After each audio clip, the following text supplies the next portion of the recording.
I think I've mentioned it before, but I sing once a month at 2 different aged care facilities. It can be quite difficult. I find it quite difficult because you can't necessarily trust, or I can't necessarily trust the feedback. So I can't really know quite often whether they like it or not. And I just have to keep singing, hoping really that what I'm doing is giving them pleasure. But the last time I sang, I did feel a bit more confident and I put a lot more emotion into it. And it confirmed for me that singing brings me true joy. It's probably the closest I probably get to spirituality. And just before Christmas, I started French conversation lessons. I lived in France when I was 24, and people back then used to say that I was bilingual. I knew that I wasn't, but still my French was so much better back then than it is now. And I've realised that I don't like losing my fluency, and so I decided to do something about it. My teacher is so picky in the good sense. And what it's done is it spurred me on to listen to the French news again, and I listen to as many French podcasts as I can. I haven't told my teacher yet, but my plan over the next 18 months to 2 years is to sit for the highest exam in French, the dreaded C2 level.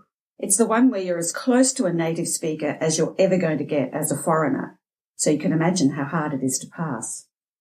Where am I going with this? What I've done is I've identified what brings me true joy, and then I've done something about it. Given that it's New Year's resolution time, you might be interested in doing the same thing yourself, in setting some career goals. And my recommendation is to do what I've done. First, identify what brings you joy and ensure that you get a regular fix.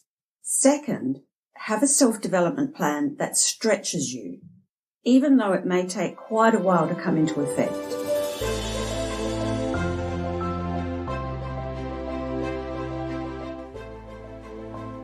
Welcome to Career Chinwags for the 21st century. I'm a career practitioner who's worked with thousands of clients over the past 20 years, so I've had quite a bit of time to think about career stuff. Each fortnight, I'll pick up on an issue that takes my fancy. Some issues will be very practical, such as episode 8, where I talk about 10 words or phrases that damage you both at work and in job interviews. Other episodes will cover more big picture topics. In today's episode, I'm going to talk about 12 specific career issues that should help you to be happier at work and that you may want to select from to form your New Year career resolutions. Number 1, work for an organisation that you can rate highly for honesty and integrity. There's a fundamental career analysis that you can do, which is to rate what you need at work to be happy. There are about 50 separate items, and they range from practical issues such as whether you prefer to work on the frontiers of knowledge, which is possibly what an academic would choose, or more feeling type items such as whether you need to form close relationships with your workmates, which is something that I think is important to my sister Julie. It's not so important to me, by the way. In the exercise, you end up selecting your top 7 values out of these 50-odd items. And these are the ones that are absolutely critical to you. And what I've noticed is that lots of people choose honesty and integrity as one of their top 7 items. When I do the exercise, I never choose honesty and integrity. Now, this may seem odd, but what I've concluded is that these qualities are so obvious and so important to me that I would never think of staying in a place where they are lacking. I thought about how important this issue was when I read an article in the Australian newspaper about employees of the ANZ Bank. When it came to their finance division, nearly 3/4 of employees said in a survey that they were afraid to share bad news with their boss, quote, due to fear of repercussions. Perhaps as a result of this feeling, a lot fewer people at the ANZ Bank said that they, quote, rarely think about looking for a new job with another organisation than they had in the previous year. To me, this is quite awful. Imagine what it must be like to be one of those people turning up to work day after day. What about you? Are you staying in a place where they don't behave well? I'm not a psychologist, but it just can't be good for you. So if your place of work lacks honesty and integrity, make a resolution to dust off your exit plan and get out of there as soon as possible.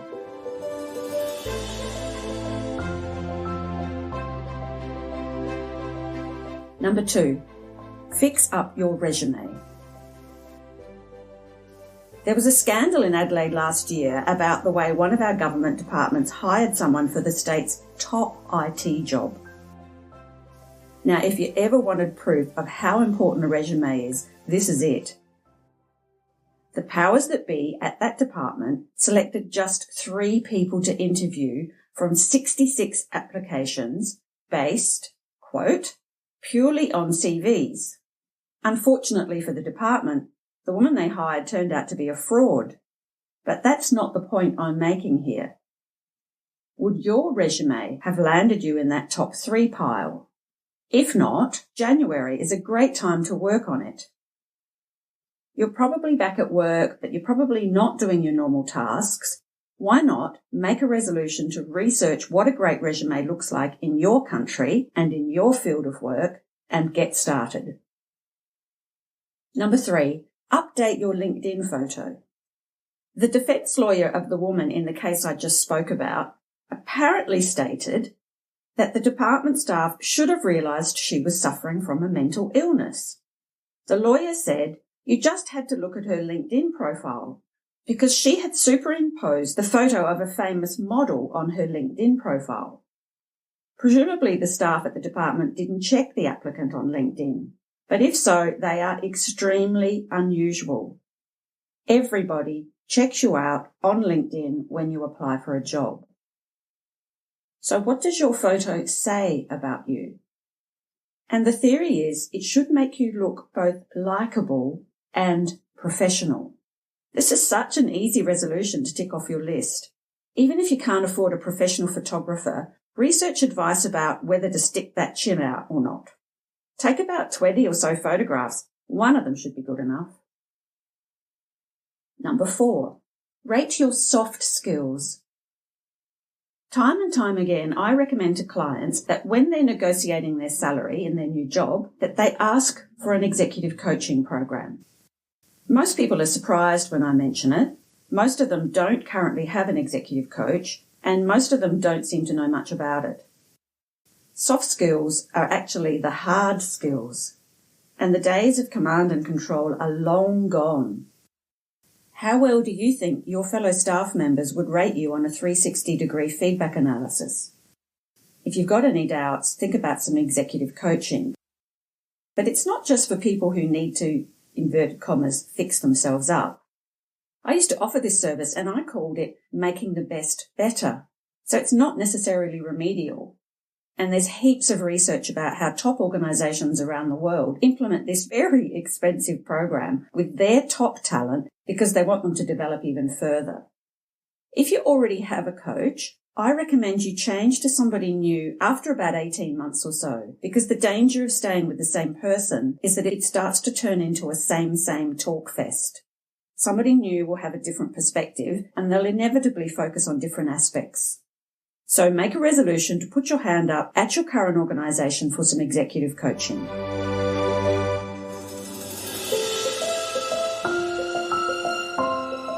Number 5, improve your selling skills.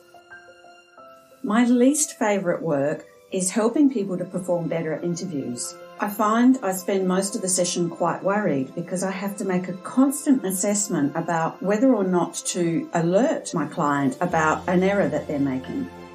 I have to make a judgment call because interview performance is underpinned by confidence, and if I'm not careful, I may help them make a slight improvement in their technical ability but actually undermine their confidence. So it's this endless balance I have to make when I'm working with people. So you can imagine how pleased I was a couple of months ago when I actually wasn't needed. One of my clients was so outstanding at interviews once she grasped the technique. However, we both knew that she would face 2 separate killer questions in her quest for a new role because she was moving to a different industry and she was moving from being CEO of a 150-person organisation to being a possible CEO of a 1,600-person organisation.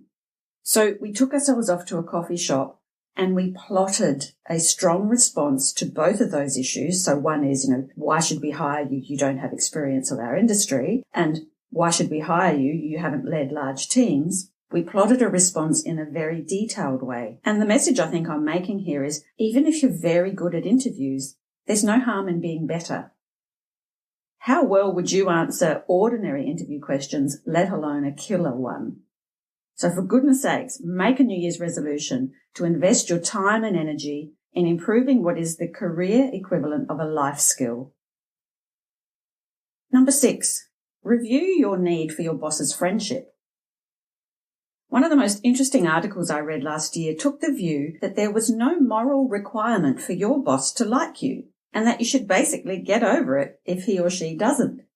A corollary of this is for you to assess what sort of vibe you send to your boss if you don't like her or him. It's almost certain that she will pick up on your feelings, and to me, that is not a great career move. So have a think about it. Does your boss know what you think about her? If you think she does, and if you think she thinks that you think negatively about her, then you need to make a resolution to behave professionally, or else find a job with a boss whom you respect and like. Number 7, improve your connectedness. Once you've missed out on an internal job, it's too late to wish that you'd networked better with your colleagues. And once your job has disappeared, it's too late to regret that you're not well known in your marketplace. So ask yourself, how well known and well respected are you within your organisation and in your marketplace? This is an easy issue to fix with a healthy dose of ruthlessness. No one else is going to look after you, so you need to look after yourself. I'd like you to stop endlessly devoting yourself to your organisation. Use a combination of LinkedIn activity, internal chats, attendance at professional forums, lunches, coffees with current contacts, and professional development sessions with your professional body. If you are not regularly approached by others in the marketplace to come and work for them, make a New Year's resolution to implement a strategic marketing plan.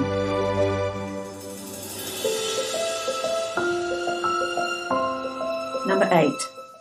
Review your bitterness and negativity. How often do you say negative things about work, whether it's about people or the processes? We've all seen those people who carry workplace bitterness around them for their entire life. What an effect it must have on their health and their relationships, their family, and of course their own happiness. If you think your colleagues don't notice, you're deluding yourself.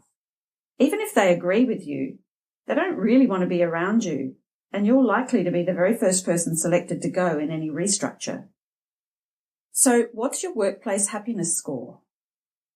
If it's 7 or less, make a New Year's resolution to get help. The issues may lie with the organisation, in which case you know what I'm going to recommend. But just watch it's not a pattern of behaviour that you take with you wherever you go. That's much harder to deal with, and you'll need to invest in the experts, whether it's a life coach, an executive coach, a career coach, or a psychologist or a psychiatrist. Number 9, consider moving to another industry. A recent Harvard Business Review study of over 2,600 leaders, where 45% had suffered at least one major career blow-up, like getting fired or messing up on a major deal or mucking up on an acquisition. Well, this study highlighted that 78% of these executives eventually made it to a CEO role. The article focused mainly on how these inverted commas career failures found their next role. Not surprisingly, 94% of those who landed a new job within 6 months had prior experience in that industry.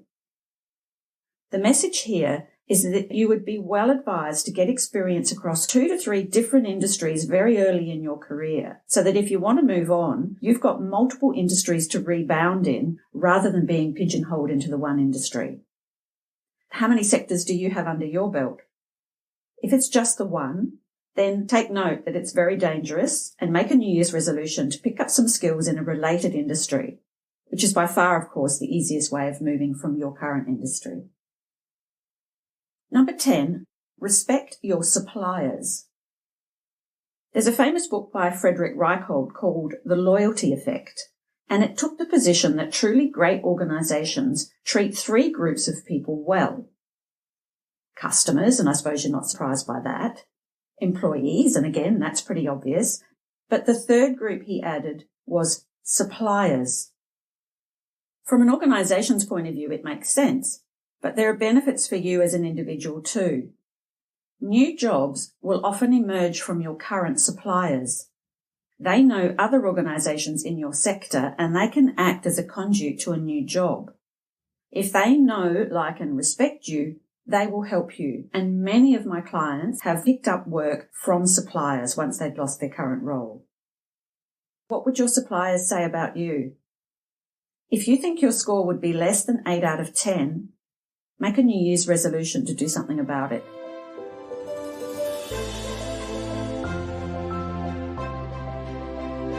Number 11, assess the longevity of your industry and of your skill set. I sometimes work with people who really struggle to get a job because they work in a field where jobs are fast disappearing. Just think about secretaries, for example. How many of them still exist these days? So each year, and again, January is a great time to do it, do a detailed scan of the advertised roles in your region, in your technical area. Identify the trends. If these jobs are on a downward trajectory, it's time to get out of that technical field. And it's also time to talk to experts about which area to move into and how to do it. Consider changing your technical skills. The most logical place would be to extend your skills in your current technical field. So, for example, if you've only got basic Excel skills, learn how to be better at Excel, learn how to do pivot tables, or learn how to do VLOOKUPs, or even macros, and then look at related areas. If you're already an advanced Excel user, you might want to investigate data analytics, for example, as an area to move into. So if the sun is setting on your industry and skill set, make a resolution to do something about it. It might be like my plan to pass the C2 level of French. It might take you 18 months or so. But if this is your reality, it is not going to go away. So the sooner you start, the better. Finally, number 12, rate your resilience. In my experience, those people who fare best when they've lost their jobs tend to be the resilient ones. They seem to have this inner strength and intestinal fortitude to do difficult things, whether it's facing my evil eagle eyes across the table for interview skills practice, or whether it's phoning a stranger for a meeting as part of a job search networking campaign. So ask yourself, have you done anything scary lately? With me, for example, perhaps it's time to sing in front of a more demanding audience. For you, perhaps it's time to speak up more often in meetings. So putting all these New Year's resolution suggestions together, I think this is a great time. We've all just come out of the stress of Christmas and our New Year stupor. In Australia, at least, we madly scramble to finish our projects before the end of the year and the start of the summer holidays. I think we get a double whammy of stress. So realistically, you probably don't want to think about any of the above issues until after that last mouthful of Chrissy pudding. January is the time to do it. Take yourself off to a coffee shop where the music is evocative and the atmosphere is uplifting, or just sit under the cool shade of a tree. Unclog your brain, free your spirit, and review the changes that you need to make to be happy at work. Then get started.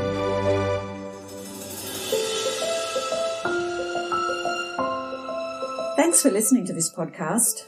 If you like what you've heard, I'd love it if you could share the podcast or leave a review.